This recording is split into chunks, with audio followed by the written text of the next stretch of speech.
you? Why would you tell me that right before we went on air? Wait, what did he tell you? He just leans in real close and he's like, I have to fart. Are we on? Yeah, we're live. It's a hard way to start this show.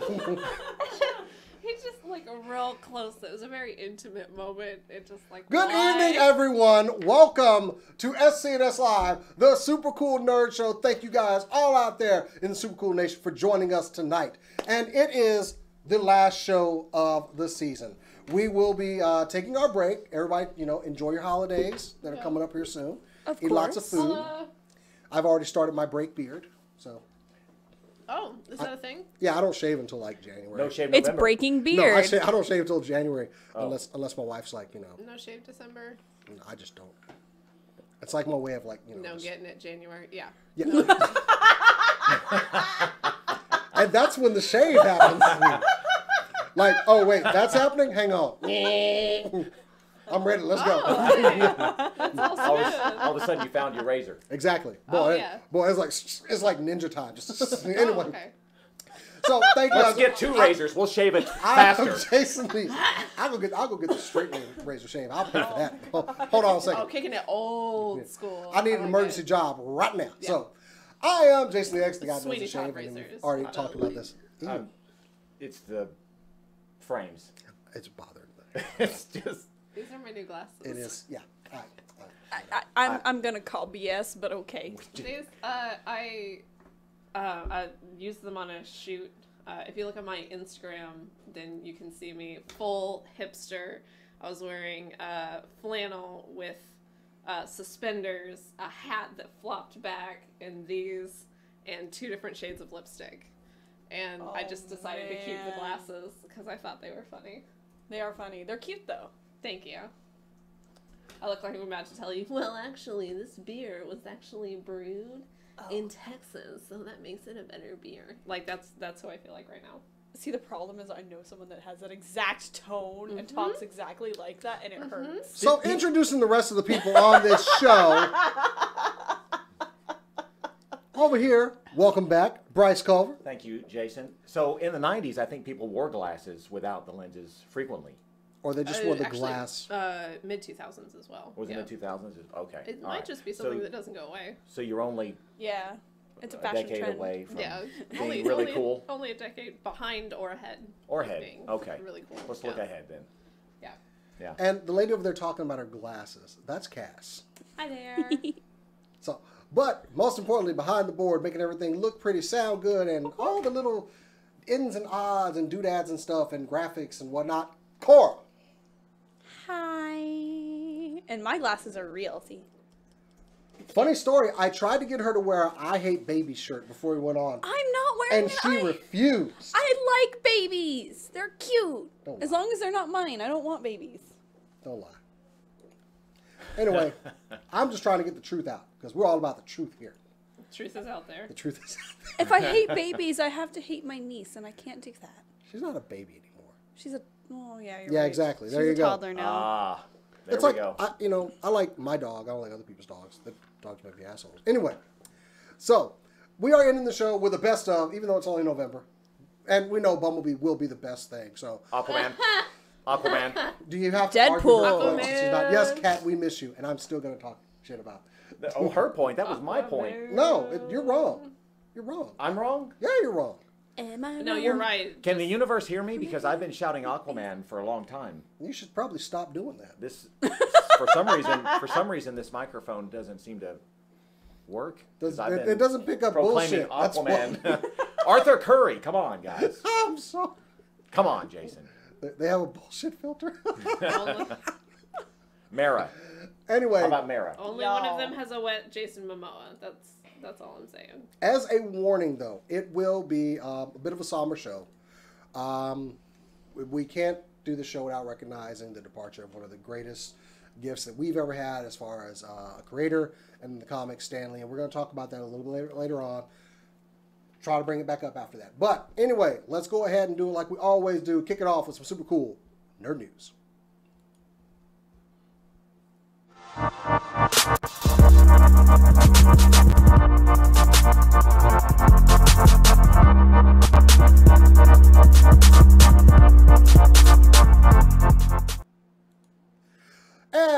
super cool nerd news. We're starting it off with something actually kind of surprising. Sony has announced that they announced earlier this year they were not going to be doing a PlayStation experience this year because they said they just didn't have any games to show, which is kind of unusual. No PlayStation experience. That's weird. However, it was announced today they would not be doing E3 either. And they've also said the reason is because, well, we just don't have anything to show. A lot of people are speculating, and they don't know why, but I'm going to go ahead and take a guess. It's because they're getting ready to unveil the PlayStation 5. Last month, one of the heads of the PlayStation Japan actually announced it is time for a new system.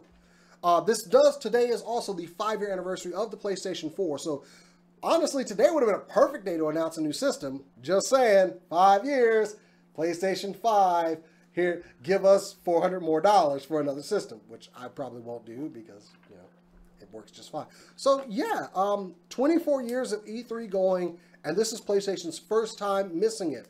So, it kind of takes some of the hit out of E3 because, I mean, Nintendo usually does their own thing. They don't make a big showing at E3 either. They do Nintendo Direct. Even Xbox, they unveiled their Xbox One on their own campus. So are people I don't want to say game developers moving away from E3, but are just the big gaming system companies moving away from E3? Because let's admit, it's not what it used to be. It's a little something different. And it might be a change in the industry is all I'm saying. But PlayStation will be a no-show for E3 this year, and no PlayStation experience has been announced for this year, and they said we don't really have an announcement for one moving into 2019. So, take your guesses. I don't know, guys. I mean, there's only so many years in a row that you can announce The Last of Us, so. And they've already done twice, 3 times. So, I don't know. Like, I kind of get it. I kind of understand that they might not have a lot, but I feel like if I was PlayStation, I would have just made something up, you know? We're announcing our brand new game. It works for Xbox every year. Exactly. Ooh. We're announcing our brand new game, Going Outside. Be a part of it. How many times? Experience. How many times can you announce that weird-ass game that Del Toro and is working on? What is it? Death Stranding? Death Stranding. I don't understand that game, and at this point, I'm terrified. Trailer. Yeah. I don't know. It's terrifying, Bryce. Just understand that. Yeah, I have no idea what you're talking about, but I'm waiting for the coloring book with the, the actual Crayolas that you can use. Sony, so that's interactivity. My story. Sony, make a place. Core. What? What have you got for us this week? That's right, I interrupted you right mid-speak. How dare you? That's rude. Yeah. It's very rude. Yeah, it was. But this is for all of the anime fans out there like me, because we are few and far between apparently in this world, somehow. But in the days of old, there used to be an anime called Fruits Basket, and it was a popular shoujo anime. It's really cute, slice of life, with a bunch of quirky characters. And if you remember the anime, it was okay, but the manga, of course, was way better. Well, guess what? It has been announced that we will be getting a new series of Fruits Basket. So they're going to be remaking the series, following more closely to the story that the manga had, much to the joy of the creator, as she was not happy with what Studio Dean did with her property at all. She has actually shunned them, and they will not be the studio doing this remake, nor will they ever be allowed to touch it ever again. But new Fruits Basket, I'm excited. It was one of the first animes that I ever got to cosplay from, and we had the entire cast that you see here, in addition to some of the extra characters, so it was kind of near and dear to my heart, because I didn't think I would ever be in a group that big, and I've never been in one since. But that's also because trying to round up about 20 people to do one thing on the same day, I don't know how we did that. It's like herding cats. Yeah, it's like herding cats that are all crazy, and somehow we did that. So the show has a lot of, like, close feelings for me, and I'm really, really excited that we get this new series. But I don't think any of y'all have watched it, have you? Nope. Sorry. My wife read the book, so yeah, she. Yeah, If she enjoyed it, then let her know that there will be a new Fruits Basket anime that follows it. No, I won't. Why? Because he doesn't want her to spend time on it. It's already Fallout 76 week, all right? I'll tell her then. Oh, yeah. Screw you, I'll tell her. That's right. Other people can communicate with your wife. Yeah. Surprise! I was told to make sure I have a game so I don't bother her while she's playing Final Fantasy. It's like, you got Red Dead, right? Okay, good. Leave me alone. Yeah. Okay, bye. It's like sometime at 4 o'clock in the morning, she like finally like slumps in the bed. And like, I get up in an hour. What the? That's weird. I've never done that because of Assassin's Creed. Well, it came out yesterday, so I she know. had time. You know, I know. you've done And it. it doesn't delete anything. How is Assassin's Creed Odyssey? Assassin's Creed is not bad. There were several can't do reviews. both. There were several reviews that were like, "Oh, it's unlike any other Assassin's Creed in the history of the world." I don't know what those reviews are talking about. It's Assassin's Creed Origins, There we go. but in Italy. And more And character options. Super gay. Just, oh yeah, Perfect. yeah. I can't- Every single time I get a chance, if it's a woman, I'm like, "Hello there." Hi. Oh hi. Get you some It's fun. mead. Yeah, basically. What have you got for us for news this week? We have our first, since I've been here, we have our first retraction. We don't do that here. No. We don't do that here. Well, too bad. We're So, always right. We're always right. Always wrong? Last week, we said the Church of Satan was suing Sabrina, the news. What is it called? Sabrina the Teenage Witch, but it's the new one. Chilling Adventures Chilling of Adventures. We announced that the Church of Satan was suing them. Turns out it's not the Church of Satan, it's the Satanic Temple, which is a it's not the church. It's a political kind of place. So they can have copyright. It was really weird that a church would have one, and that's why me and Kat were both confused, but Reverend Joel Ethan of the Church of Satan wanted to make very clear that it's not the Church of Satan, it's the Satanic Temple, which makes more sense. Congratulations, Satanists are still hippies. I'm just more surprised. I'm just more surprised their titles are Reverend. It just seems odd to me. Reverend Joel Ethan, yeah, he wanted to make it very clear that these are two different things, which I still think is hilarious.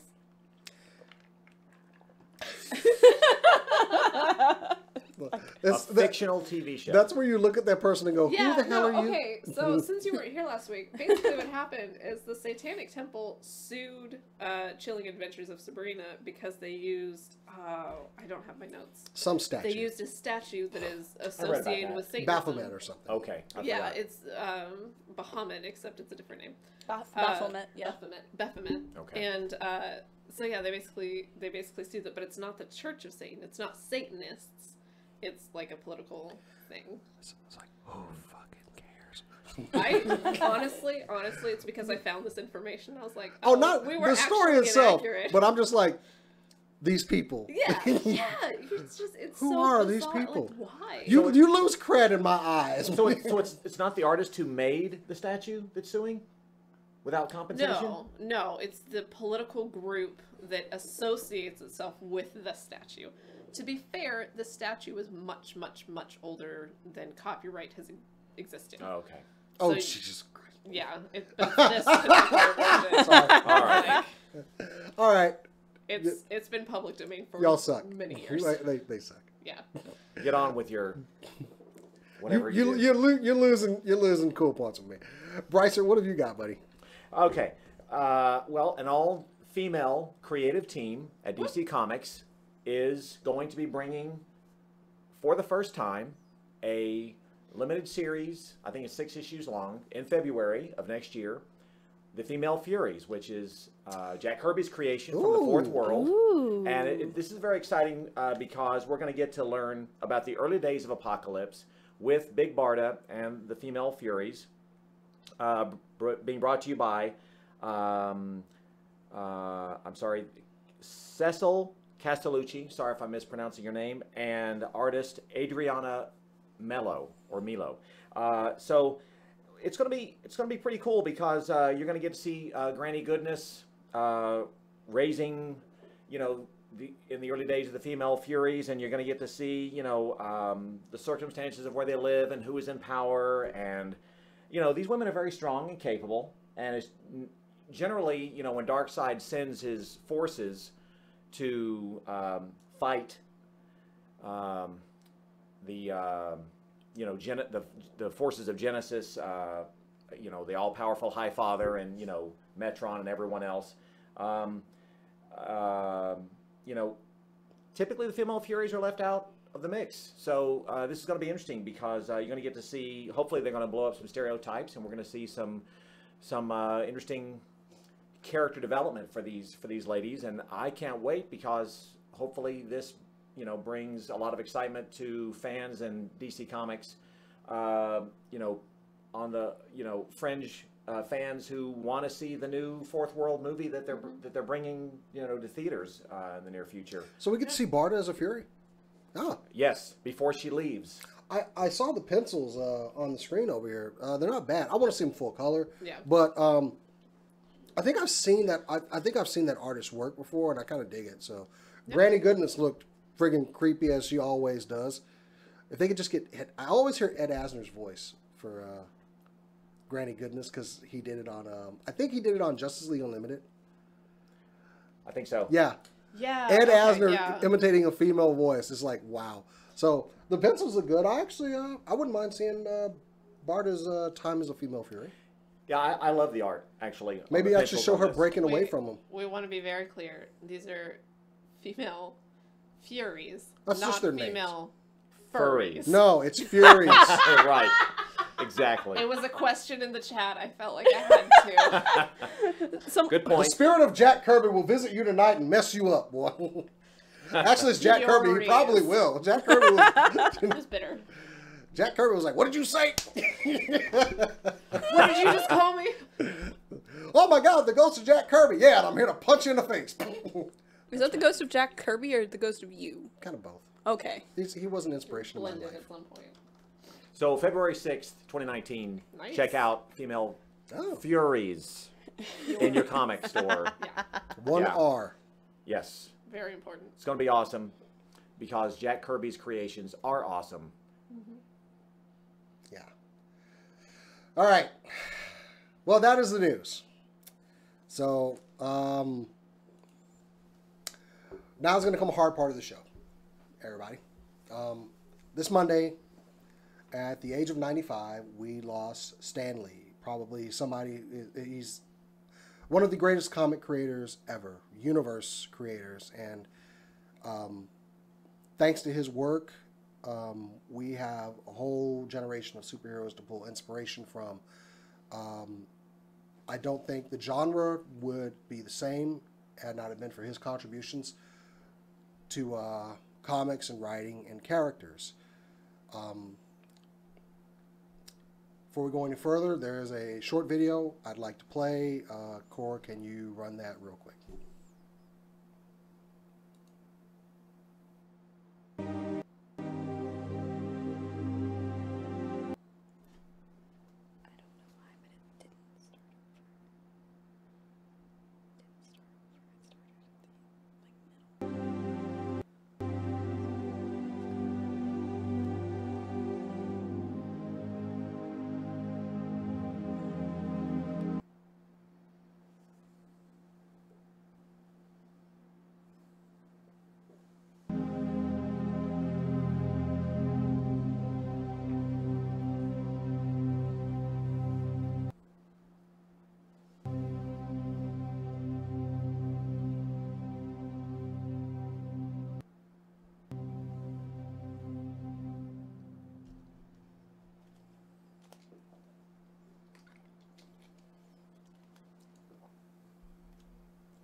We're just going to spend a little bit of time on this because it is upsetting.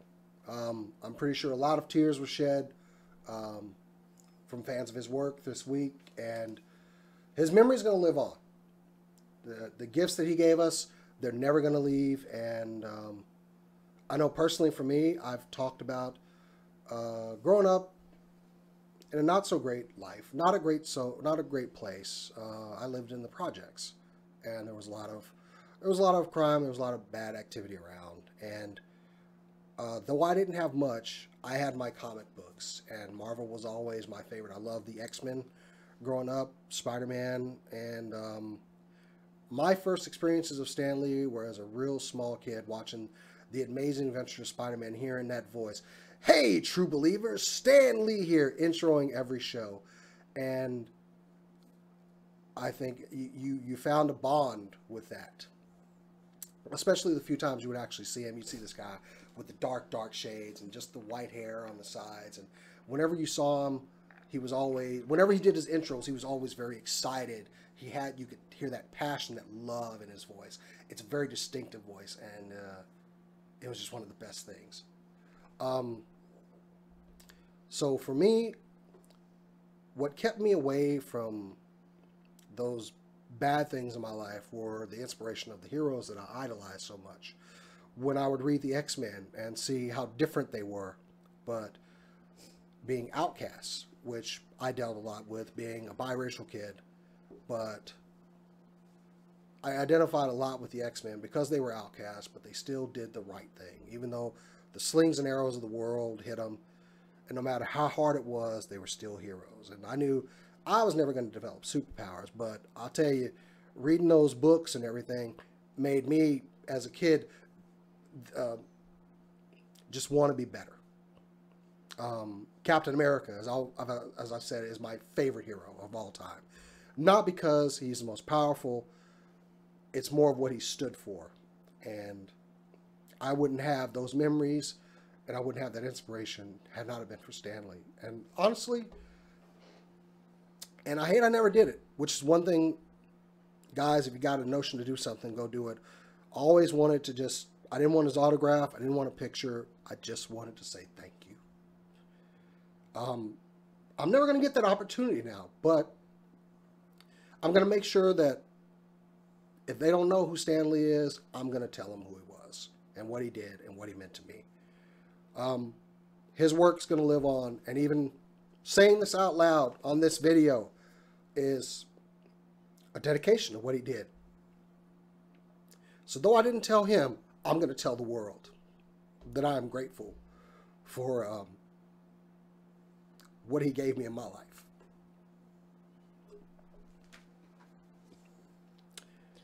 If anybody wants to go. That was well said.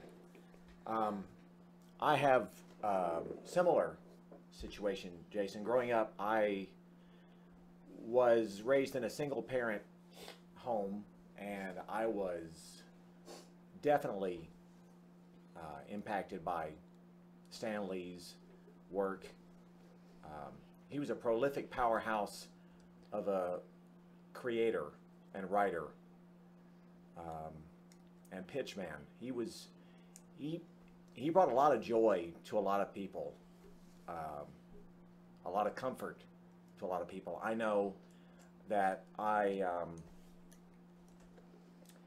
loved reading Marvel growing up. The Avengers, Fantastic Four, Spider-Man, Daredevil, the Avengers. But my favorite was Spider-Man.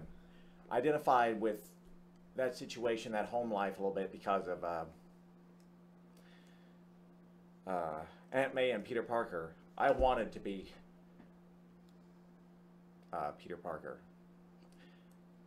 I felt that Stan Lee and Marvel did a good job of trying to show, you know, some of the things that people struggle with in life, and you know, they taught you ethics, and Stan was good at writing, you know, wrong from right, and Peter Parker was always a very conscientious, I should say, person who was always looking out for everybody else,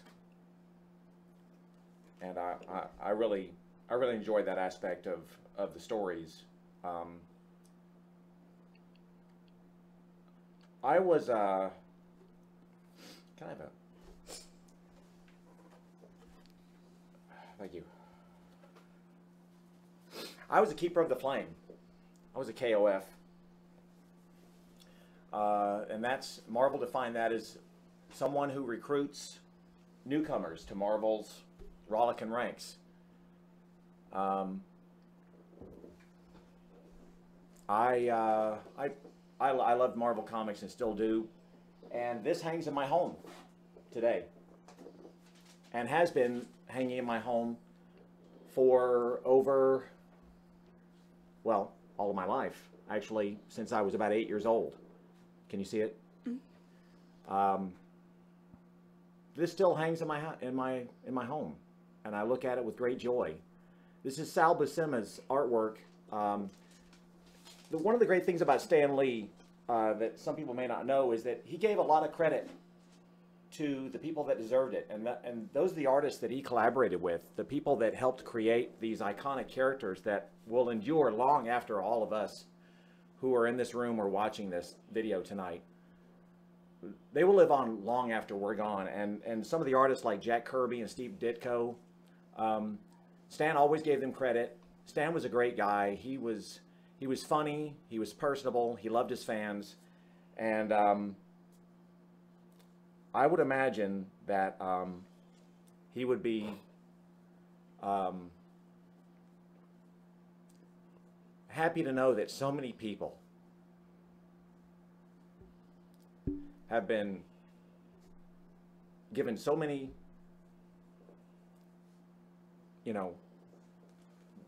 good feelings and emotions from his work, his foundations that he laid for all these characters and these stories, that eventually produced so many award-winning graphic novels, and the MCU, has touched people around the world. And in the hallowed ranks of Marveldom, I think you could call Stan an FFF, a fearless front facer, and that's basically an honorary bestowed for devotion to Marvel above and beyond the Call of Duty. And I would just like to add that Stan, I saw him at Marvelous Nerd Year's Eve a couple of years ago, and I saw him on stage doing his panel, and he took a really sweet phone call with his wife Joan, and it was very touching, and I think in every regard, in every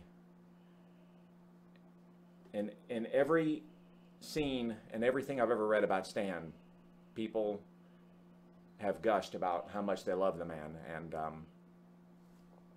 he will be missed. And I have to say that, if I can just say that at the end of one of the Tobey Maguire movies, when Stan is standing there saying, "Well, what do you know? I guess one guy can make a difference."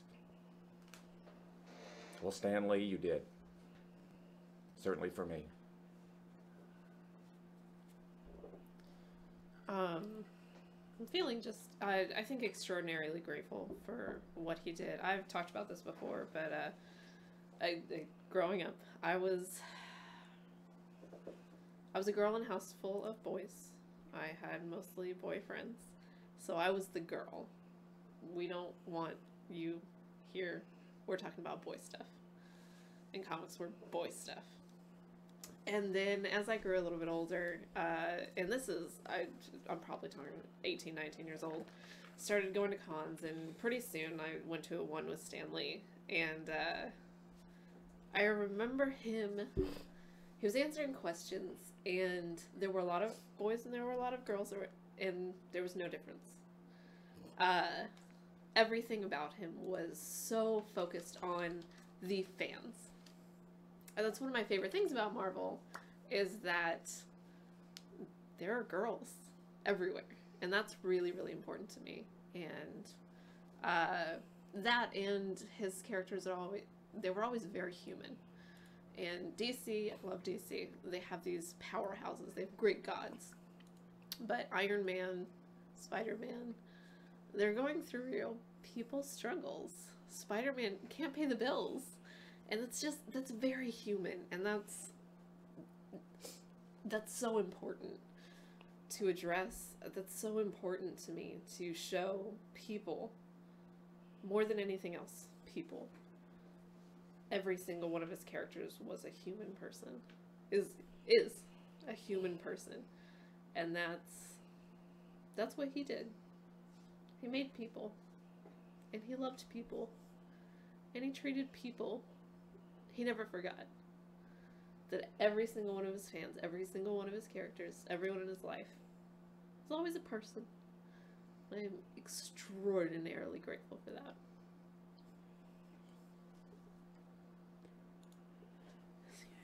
For me, like, I didn't really get into, I guess, Marvel comics or Marvel movies or anything until about high school. But Stan Lee was always, like, this household name, even though I don't remember watching anything Marvel related when I was a kid or reading anything Marvel related. But for some reason, if someone mentioned Stan Lee, I already knew who they were talking about. I already knew, oh, he makes the Marvel comics. And, like, I didn't even know there was a difference between DC and Marvel when I was, like, 5. But I knew specifically Marvel comics. And then I think the first Marvel movie I ever saw was the first Spider-Man movie. And I remember seeing him in the cameo, and my cousin was losing his mind. He said, "That's Stan Lee, that's Stan Lee." And I didn't understand why he was so excited. It's just an old man. I don't get it.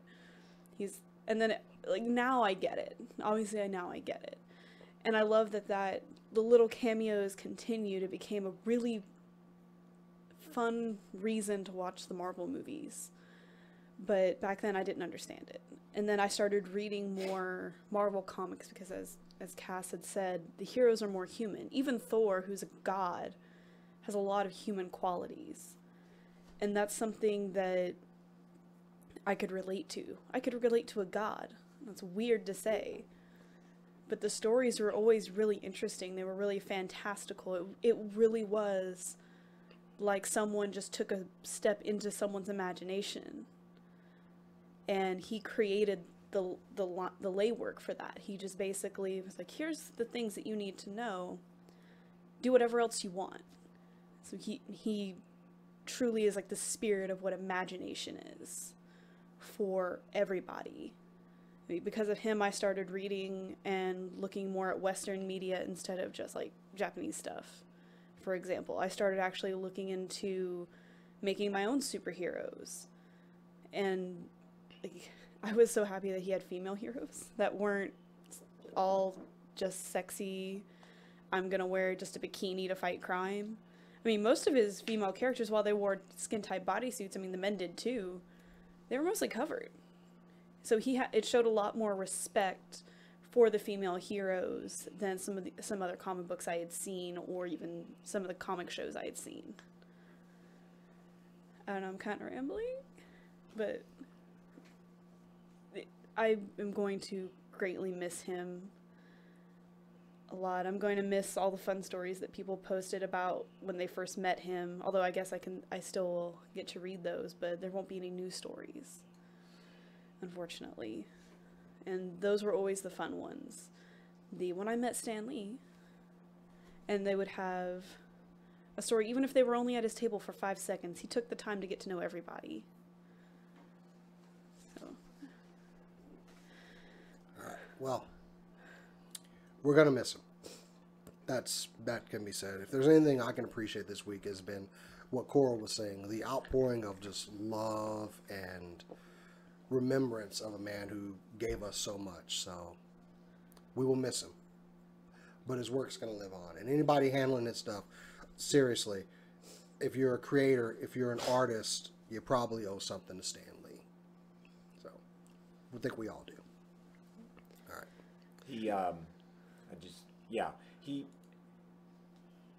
It was, I believe I read Kevin Smith, he made a He did an hour-long show. He did. I didn't see his show, but I did see what he put on his Instagram, and it was very sweet about calling him a literary titan, and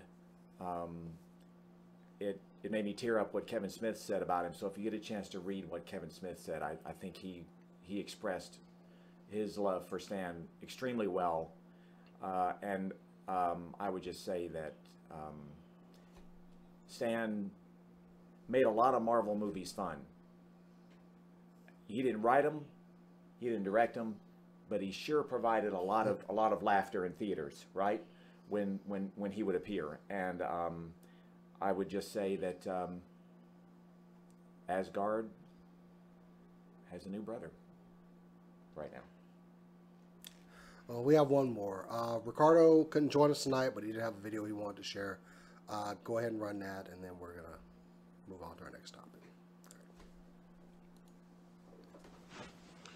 What's up, Super Cool Nerds? Ricardo here. Sorry I couldn't be on the show tonight. It's my 2-year anniversary with Chelsea, so we're out on a date. But a couple quick things. It is the best of show, so a couple things that I enjoyed this year, the best of. For movies, there were a lot. I mean, we had Black Klansman, we had Black Panther, we had Solo, we had Deadpool 2. For me, too, it's a toss-up between Bohemian Rhapsody and Avengers Infinity War. Top 2 movies for me of the year. For video games, the best of for me was Spider-Man. One of the best Spider-Man stories, and just overall, like, it was better than most of the movies. It was great. If you haven't played it, you have a PS4, go out, get it, play it. It's amazing. I'm excited for the DLC stuff to come out. Best book for me, a little bit on the political side, which we really don't talk about on the show, but it is by Ben Rhodes. It's The World as It Is. He was a speechwriter for Obama, and he was for President Obama, and he was there from the beginning all the way to the end. So really, really great book. And I know I'm stepping a little bit on Jason's toes on this one. For best toy for me this year was definitely these right here. These are the Infinity War Thanos Infinity Stone colored Funko Pops. There are 6 of them. I have 2 of them right now. I can't wait to get the other 4, so we got that going on. And then, so yeah, that was some of the best stuff for this year. And of course, my condolences to all the fans, friends, and family, of course, of Stanley. Thank you for everything you did for us, Stan. You really made us, open up our imaginations, and definitely created an amazing world for us to enjoy. So yeah, guys, I'll see y'all next year, and love you guys. Keep on nerding. Okay. So the mics apparently went up before I was ready. So. Okay, so let me tell y'all something, and the audience gets to listen to. When I say mics are going up, that does not mean the camera's back on. That's my bad. Mics going up means still be quiet, but the mics are going up so I don't have to scramble to do that as I turn the camera on. Jason. You should be. Jason. God, okay. Jason. Anyway, guys, thank you for letting us indulge in a little bit of teary-eyed appreciation of somebody. So, it is November, but we're still doing a best of list. So, right off the bat. Aquaman. Shut up. Oh, sorry. You're right. The upcoming Hawkeye movie. Because that will totally happen. So, anyway, best movie of the year. I've got a couple of choices right here. And please. Hold on.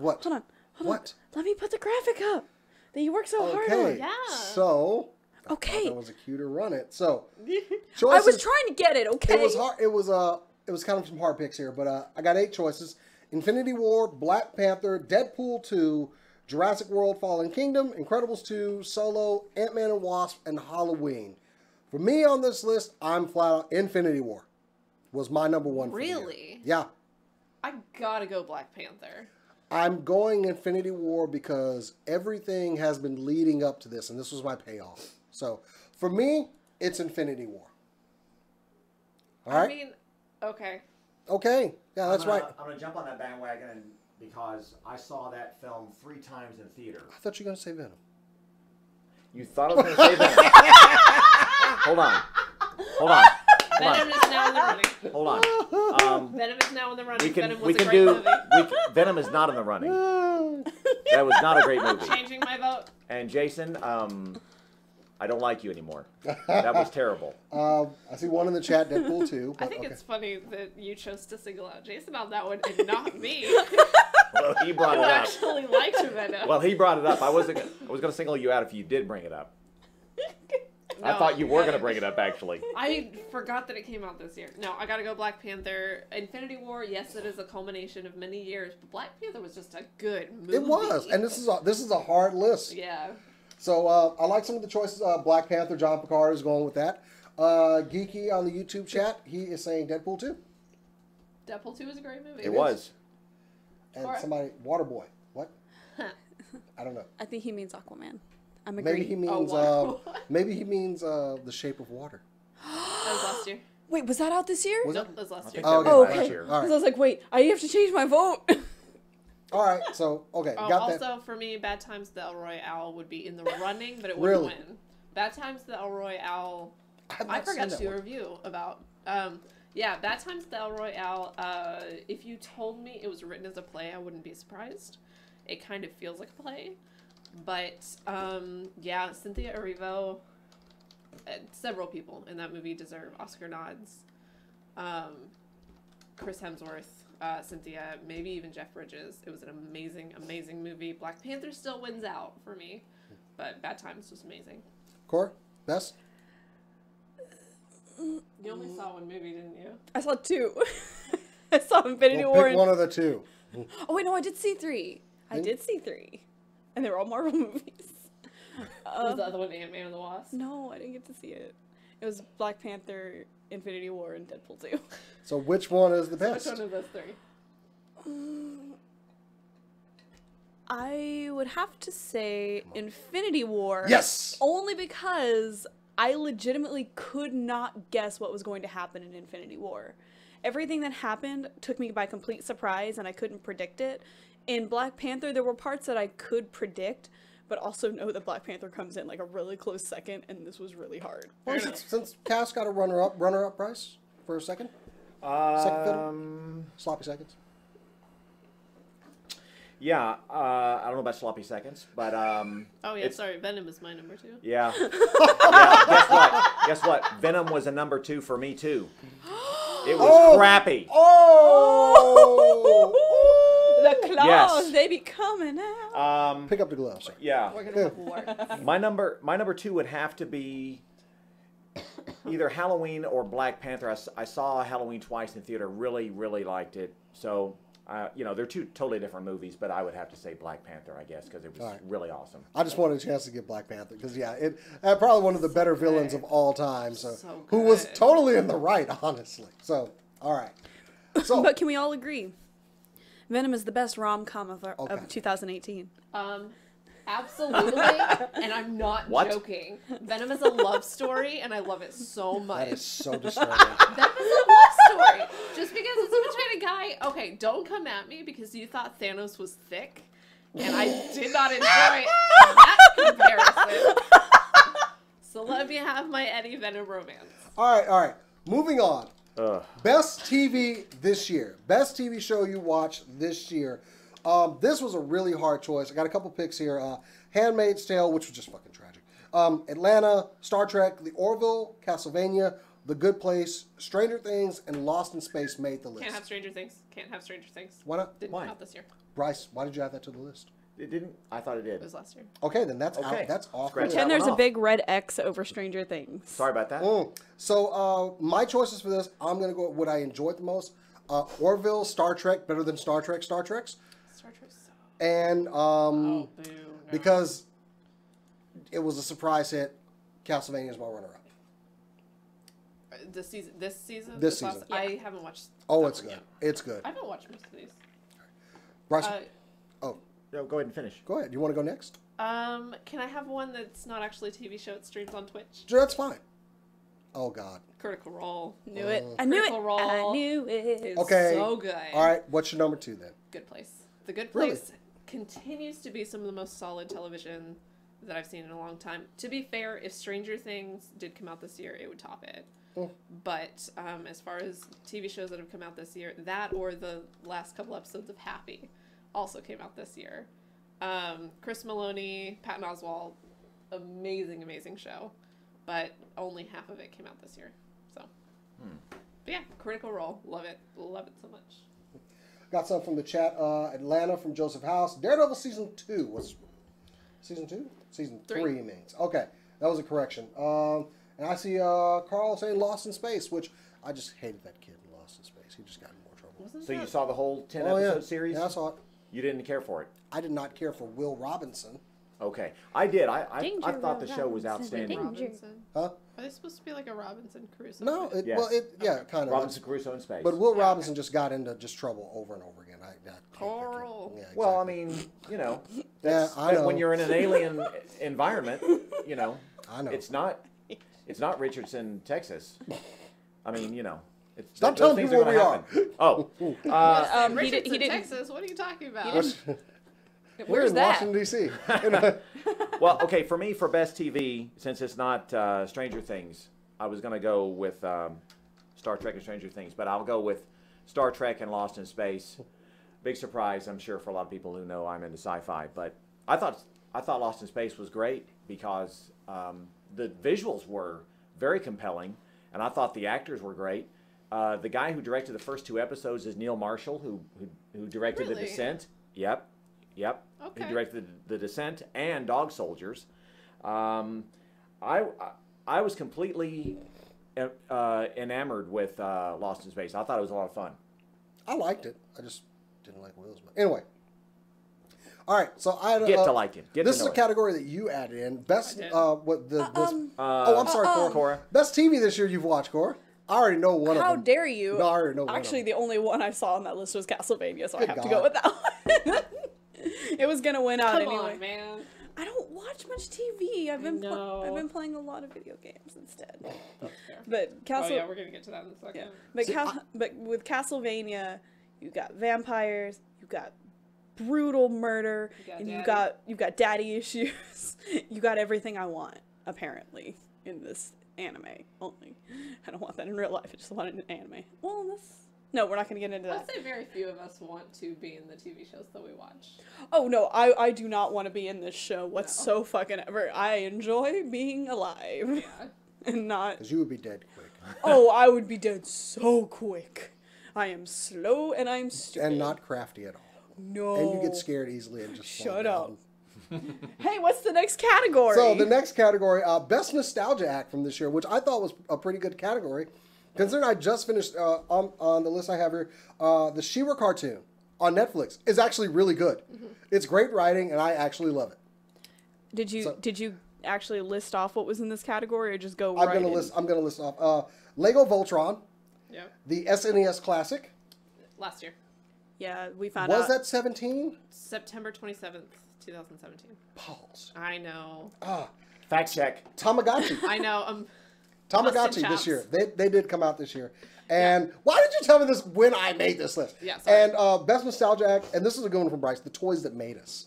Which also, I was in an episode of that. You need to watch it. Well, my You toys. didn't tell me that. My toys are in an episode of that. That's, Can Oh, I add you're not something? actually in it on they on wanted camera? a picture of my collection, and I So, sent. so it's at the end where the credits Yeah. are then? Oh, I like nice. that. Yeah, totally. It's that shelf of toys right there. So anyway, The Transformers episode. yeah. Naturally. So for this one, I'm actually I'm going to say it's a latecomer, but the She-Ra cartoon, Yeah. I really like it, and I like it because I can watch it with my kids, and I can still enjoy it. So yeah, my daughter's totally into it now. So I feel like mine wasn't. It wasn't a thing that came out of something that happened this year. okay, The bankruptcy, and then the revamping, I guess, of Toys R Us. oh yeah. I feel like Has it started yet in Kroger? Or Yes, Yes, they are showing up now. Not Okay. even there's one called that's set up in the. It's their Jeffrey's spot. Toy Box. Yeah, Toy Box in. I thought they were in Walmart's. No, I thought they were going to be in Walmart's. They showed up in Kroger. No one Oh, saw that coming. That's Yeah, odd. yeah, Kroger, and then Walmart's going to have their own. I read collectible section. Yeah, they coming. do. But yeah, that whole thing, that's my favorite. We still don't know when they're going to come back. Yeah, Toys R Us left us and then came back within the same year. Yeah. It's like Pet Cemetery. Anyway. Dear God, no. No, what? No. It's a little different than that. Cora, best nostalgia for you this year. Lego Voltron. Hello. I so want one of those. With the runner-up being actually the Halloween movie, since that was this was a continuation of the story. Okay. I'll go- Okay. I'll give you that one. I like Since that. I've finally gotten into horror movies, I'm Whoop, whoop. gonna go with that one. Okay, for my choice, it's probably obvious to those that know I like Migos Venom. and have a. No. Ooh, comedy goes in threes. Where's the shade? Let me pull that down. Let me go ahead and close that door and then lock it. Jeez. And then let me go ahead and close the other door, the screen door and the regular door. Let me go ahead I'm and glad close somebody in that. the chat agrees with it. She-Ra is dope as fuck. Nice. Yes. So the Toys That Made Us is my vote Okay. for best Obviously, since And you nostalgia. suggested It's a it. great show. Mego. It's coming. Love it. And they did Transformers. Yeah. And Power Rangers is coming. Anyway. Yeah, the Toys That Made Us, very insightful. Very interesting stories behind the scenes about what transpired. I like it. Yeah. All right, so speaking of the toys that made us, best toy, this is my category all the way here. So My category. no, My category. you've got a good pick this year. For me, I have to include Hasbro as a whole because with their Star Wars, the Black Series figures, the Power Rangers line upcoming, and the stuff they've done with Marvel with the face sculpts and the face scanning, it's just been a really great line. Everything they've produced this year, well, 90% of their stuff is a good hit. So I'm going to give them credit on that. But NECA really has come with it with that 90s Teenage Mutant Ninja Turtles set that I absolutely love. That and they're coming out with more stuff from that movie too. NECA is putting out some great Predator stuff. They're very active on their social media. Follow NECA on Twitter. They answer questions all the time. And they even want people, because they just started carrying NECA toys in Target, and they want people to be brand ambassadors for their stuff. They're just like, if you have a Target near you, go claim that, and you'll be the ambassador of that store for us. Go check on that store. Make sure our product is being, it's kind of like free labor as well. But, they want people to take pride in their stuff. And I like that they've become available after the Toys R Us closure in stores like Target. And they're involved in their community. Yeah. Great stuff. Just tops all the way. I'm going to give them on that. NECA, you're knocking it out of the park. Brycer? I like NECA as well. They have some retro stuff that I enjoy as well. Yeah, you bet. They have a lot of good product, and I was not aware of the NECA ambassador thing, but Mego's doing the same thing, the exact same thing. They must have followed the NECA model. How long have they been doing that? NECA just started being carried in Targets like maybe 2 months now. But I mean, how long have they been promoting the NECA ambassador? That just happened when they started being carried in Target. Yeah, 2 months ago. Yeah.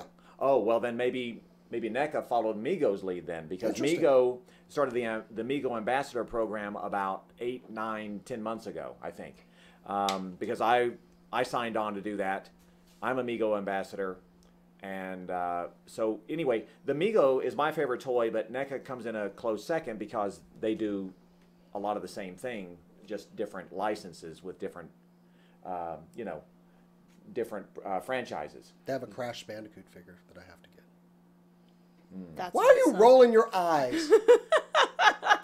They NECA, by the way, if you're not aware of it, they have a Golden Girls 4-figure collection. I love that so much. That are 8 inches tall, just like Spidey and Ben Grimm here. Good God, man! They have those along with Dr. Herbert West and some other iconic figures, horror related. Horror. Hodor? Horror. So, but Mego's been producing new figures all year long, and they're awesome. And you talk about a nostalgia act coming back from the 70s and 80s. Kind of a twofer on this one. They are definitely back and in full force. They've got all kinds of licenses, from Full House to Happy Days to Charlie's Angels to what am I forgetting? Bewitched. Star Trek. So I'm waiting for Planet of the Apes and hopefully some other good stuff to come. But Mego is awesome, and they're just like the real thing, only improved from my childhood. Definitely improved.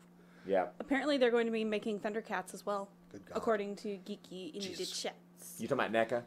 More of my money. Anyway. I believe so, yes. Okay. Cass, I know. Follow Mego on social media. Super not my category. You didn't collect anything? Even your appreciation of my wonderful things that I have? I appreciate Jason's toys. What about mine? I appreciate That are cloth. Bryson's toys. Cora! No, Lego Overwatch. I was super psyched about that. Oh, well, yeah, we did get the first figure from that. Technically, we got a different skin for Bastion. I'm so going to get those when they come out. Yeah. We're getting the Nerf guns, too. That's going to be fun. Cora? Collect any toys this Oh, really? year. Well, not any new ones. Yeah, but you can still have an opinion, like maybe something from Dyson with a punch. Did you get a vacuum cleaner? He's talking about One Punch. Oh, crap, yes! I knew it. I get it. I forgot they came out this year. Though the One Punch Man figure from Dyson, that is the Genos figure, it has all kinds of points of articulation. It's very well detailed, and it comes with a lot of accessories, including the clothing being made out of cloth, his little pink apron, and his shopping bag, and his little notebook where he takes his notes. I would also like to make an amendment to nostalgia because I forgot that this also came out like this week. The Spyro remaster. Oh yeah. Like we mentioned Crash Bandicoot, we didn't mention Spyro. He's getting a figure too, which looks fantastic. Yes, oh my, I thought that was a screenshot. Yeah, when I first brought it, I was like, okay, it's a screenshot from, that's a figure. Like, instantly, like. Like the minute because I was reading our description and it said this is something about the figure, that's when I noticed the joints. I was like, Yeah, Crap. that's a get. That's a get. All right. Best game. Right, This one's this going to be category. hard. This is going to be hard. Red Dead Redemption 2, God of War, Assassin's Creed Odyssey, Spider-Man, Octopath Traveler. For me, I'm going with Spider-Man, and I'm going to put God of War as a close second. Mm-hmm. You can skip this one. Mine is going to be menopause. Hopscotch. No, menopause for millennials. What's yours? Venom. That was your last one. Okay, that was my last one. Comedy comes in threes. No, you know mine is God of War. I will love Assassin's Creed until the day I die. They're good games, but God of War is a masterpiece of art, of storytelling. Definitely that category. It's beautiful. It's impactful. It's fun to play. God of War just kicks everything else out the category for me. It was so good. Cora, best game you played this year? Alright, played? Alright, of the games that came out this year, best one that I played was Octopath Traveler. I loved the idea that you get to play as all of the characters before you recruit them. I liked that little option. I saw someone mention it like this, and I really like this description. It plays out like a storybook when you're meeting the characters, and you almost forget that there's going to be combat later, and that's fine. It doesn't need the combat to still be an enjoyable game. And the music is absolutely beautiful. They harness having the sprite characters and the sprite artwork very well with 3D models. So it still looks 3D without having to like be cluttered with pixels like old games did, so they could put in a lot more detail. Kind of like for oldies like me, old people, Ragnarok Online. It's very reminiscent of that, and I loved it. Of games that didn't come out this year, but I've been playing a lot. Stardew Valley, Farming Simulator. It's fun. I will say something about all the games we've mentioned. To all the studios that say that people don't want single-player, story-based games. Yes, we do. Yes, we do. Because all the games we mentioned are expansive, great stories, but single-player. Take note. Anyway, moving on. Make a good game, and we will play it. I did like this best convention category that you picked here. This is kind of personal. Yeah. I honestly really enjoyed Fan Expo this year because we were all there. That was fun. That was fun. That We had a was blast because we great. were all. It was our first con, all of us, new team all together. That's true. I had a lot of fun on that one, and that's more not because the con was so great, but it's kind of like what you can take from the con. So Yeah. I enjoyed Fan Expo this year. Yeah, that was fun Yours, buddy? being together.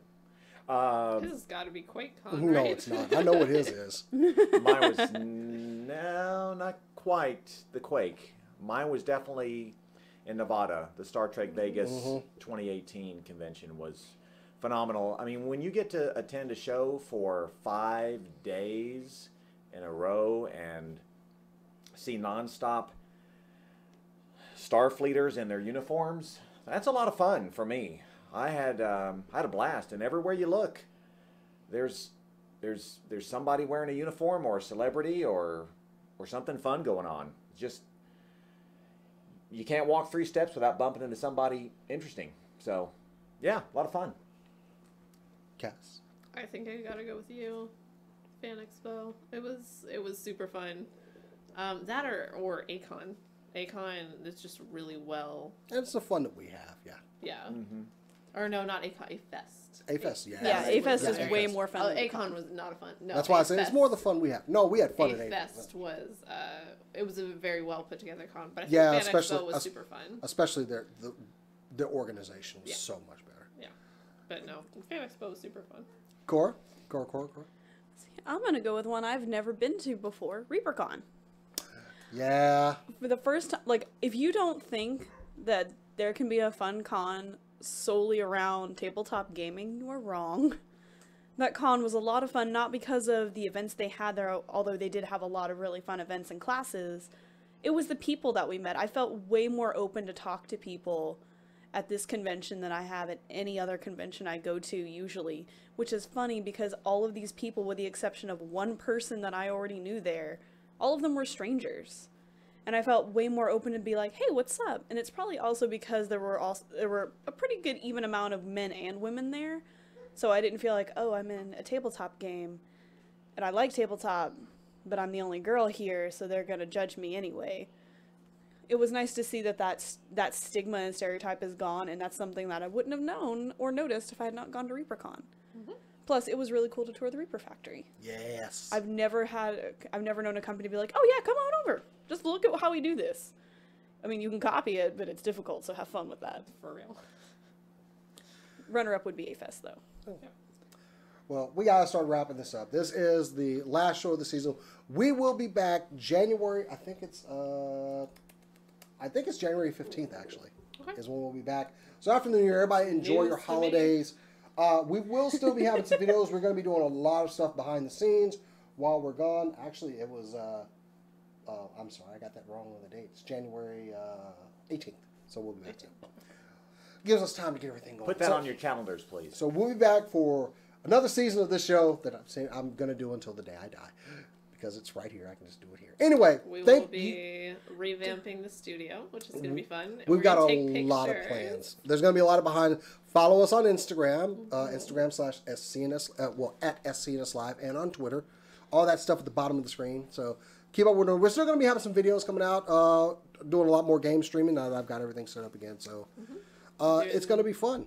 D&D games. D&D games. We will be starting D&D live streams on December 1st. This will be as a note, this will be a homebrew campaign, so while we're following 5e rules, there will be things that will change. Don't yell at me, please. Yeah, for real. Also because they'll change because I don't know the rules, so we're just going to run with it. So, and if you want to follow us, you can follow me on Instagram and Twitter at JasonTheX. Bryce? I'm on Facebook and Instagram under Bryce Culver. Not under, at Bryce Culver. I don't know what under means. Over, under. Somebody help me. And also, I have a toy Instagram page. It's called Trapdoor Toys. Check that out. You can find me on Instagram and Twitter at Cass_Bradley. That is KAS_Bradley. I'm still live tweeting my way through Assassin's Creed. And for Instagram, it's mostly stuff of me being an actor, being on set, doing hair and makeup and costuming for Now with Milk, which is my other endeavor. So lots of that on Instagram, lots of gaming on Twitter. You can find me at Korodono, KORODONO, on Instagram, where I sometimes post artwork or stupid selfies. Depends on how I feel that month because I hardly post now for some reason. Or you can follow me on Twitter at Hawks Perch, where I will continue to scream into the void about Suikoden until someone, please, acknowledges that she exists. No, not acknowledges that I exist. Acknowledges that Suikoden Suikoden exists. Remember, Johnny Young Bosch acknowledges it exists because he did a voice in it. You have no excuses now. So anyway, that is the show. We'll see you guys after the new year. And as the man always said, Excelsior. Excelsior.